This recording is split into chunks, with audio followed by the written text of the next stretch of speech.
Okay, નમસ્કાર મિત્રો, MB વાલા ચેનલમાં તમારું સ્વાગત છે દોસ્તો. તો અવનવી નવી નવી ભરતીઓ લઈને આપણે આપણી ચેનલ પર હાજર થઈ રહ્યા છે દોસ્તો.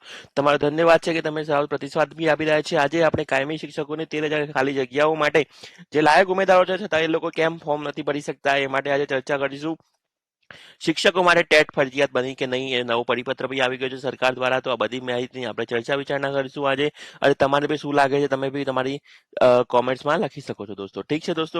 એના પહેલા આપણે એક નવી ચેનલ જે ચાલુ કરી છે પ્રાઇવેટ જોબ વેકેન્સી માટે. આપણે દરેક એમેઝોન થી લઈને રિલાયન્સ કોઈ બી વર્ક ફ્રોમ હોમ જોબ જોઈએ છે તો બી તમને લિંક મળી જશે દોસ્તો. તો આ માટે તમારે સબસ્ક્રાઇબ કરી દેવી આ ચેનલને. અને નવી ભરતીઓ તમને પ્રાઇવેટ જોબ સેક્ટરની બધી જ ભરતીઓ અહીંયા મળી જશે દોસ્તો. કોઈ પણ શક્યતાઓ નથી. તમે અહીંયા બસ લિંક ડિસ્ક્રિપ્શનમાં છે, તમે જઈને ફોલો અને સબસ્ક્રાઇબ કરી દેજો દોસ્તો. ઠીક છે.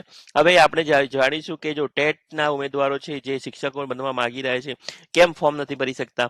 તો એ 10,000 જેવા ઉમેદવારો છે જે 38 વર્ષની વય મર્યાદા વટાવી ગયા છે દોસ્તો. આ માર્ચના એ લોકો 38 વર્ષ થઈ ગયા છે તો એ લોકો હવે ફોર્મ ભરવાથી બાકાત રહી શકે છે.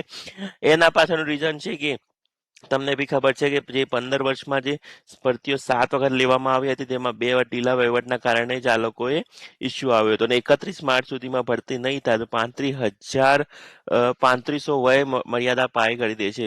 તો આ પ્રોબ્લેમ છે એ ઘણા મિત્રોને આવી રહ્યો છે દોસ્તો. હવે તમને અહીંયા જોઈ લો કે કિસ્સો 1 શું છે કે ટેટ સાયન્સ સાથે પીટીસી અને ટેટ પાસ થવા છતાં કંપનીઓ હેલ્પરમાં કામ કરી રહ્યા છે દોસ્તો. તો સરકારને આ એક ઇસ્યુ છે જે ધ્યાનમાં લેવો જોઈએ દોસ્તો. કારણ કે આ એવું સેક્ટર છે, આ એવી પરીક્ષા છે કે જ્યાં સૌથી વધુ યુવાધન લાગેલો છે દોસ્તો. તો સરકારને આના પાછળ કામ કરવું જોઈએ દોસ્તો. ગલીઓ ગલીમાં દોસ્તો કે એસિડ વેચીને એ લોકો પૈસા ઉભા કરી રહ્યા છે. કારણ કે શું કરે, એ લોકોને હવે ઉંમરના કારણે હવે એક્ઝામ બી નહીં આપી શકે અને એ લોકોને જવાબદારી બી હોય છે દોસ્તો. તો તમારું બી શું કહેવું છે આના ઉપર તમે બી કોમેન્ટમાં નાખી શકો છો દોસ્તો. અને એના સાથે સાથે તમે જોઈ શકો છો અહીંયા તો 19 વર્ષની ડિગ્રી મળે લાયકાત 18 વર્ષની આ નિયમ આકાતી કરવામાં આવે છે. આ જુઓ તમે દોસ્તો, પરીક્ષાઓ ભરતીઓ ક્યારે મોટી ભરતી આવી હતી 2011માં, 14-15માં તબક્કાવાર ભરતી આવી, 18માં ભરતી આવી, 23 અને 25માં તો પેન્ડિંગમાં જ છે દોસ્તો. તો દોસ્તો આના પાછળનું રીઝન શું છે? સરકાર જ જવાબદાર હોઈ શકે દોસ્તો. સરકારને જ આના ઉપર ઝડપથી અલગ પગલાં લેવા જોઈએ દોસ્તો. છૂટછાટ આપવી જોઈએ હું એમ કહું છું ઉંમરમાં.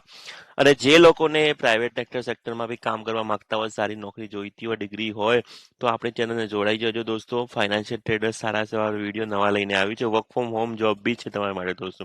શિક્ષકો માટે હવે ટેટ ફરજિયાત બન્યું કે નહીં, આ એક ફરજિયાત બનવાનું જઈ રહ્યું છે દોસ્તો. એમાં બી એક સારો સમાચાર બી આવી રહ્યા છે એ બી હું તમને જણાવીશ. અને પરિપત્ર શું આવી રહ્યું છે એ બી હું તમને જણાવીશ દોસ્તો. તો ચાલો.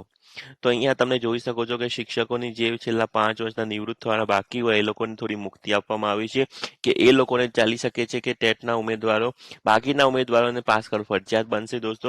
નિવૃત્ત પહેલા 5 વર્ષ ફરજિયાત ટેટમાંથી મુક્તિ આપી દીધી છે દોસ્તો. તો આ સમાચાર જે લોકો માટે છે જે લોકો જે નિવૃત્ત થવાના 5 વર્ષ બાકી હોય દોસ્તો. બાકીના ઉમેદવારોને અહીંયા ક્લિયર એ લોકોએ લખવામાં આવ્યું છે કે 2011 પછીની નિમણૂક પામેલા હોય, ટેટ ઉમેદવાર પાસ થયેલા હોય, આ બધા જિલ્લાના સમિતિ દ્વારા માહિતી મોકલવામાં આવી રહી છે દોસ્તો. અહીંયા તમે જોઈ શકો છો આ કચેરી દ્વારા ટેટ માં રજૂ કરવામાં આવશે. અને અટેમ્પ્ટેડના કારણે કે જસ્ટિફિકેશન કોઈ નથી.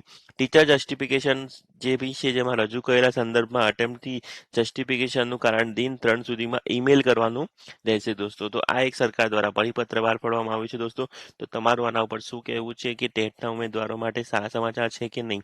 અને જે ઉમેદવારોને એવું લાગતું હોય કે ભરતીમાં વય મર્યાદામાં બી થોડો ઇસ્યુ આવી રહ્યો છે તો એ બી ઉપર નીચે કરવું જરૂરી છે એ બી તમે કોમેન્ટ્સ કરજો દોસ્તો. તો અને આપણી નવી ચેનલને સબસ્ક્રાઇબ કરવાનું ભૂલશો નહીં દોસ્તો. ધન્યવાદ દોસ્તો. ફરી મળીશું નવા વિડીયો સાથે.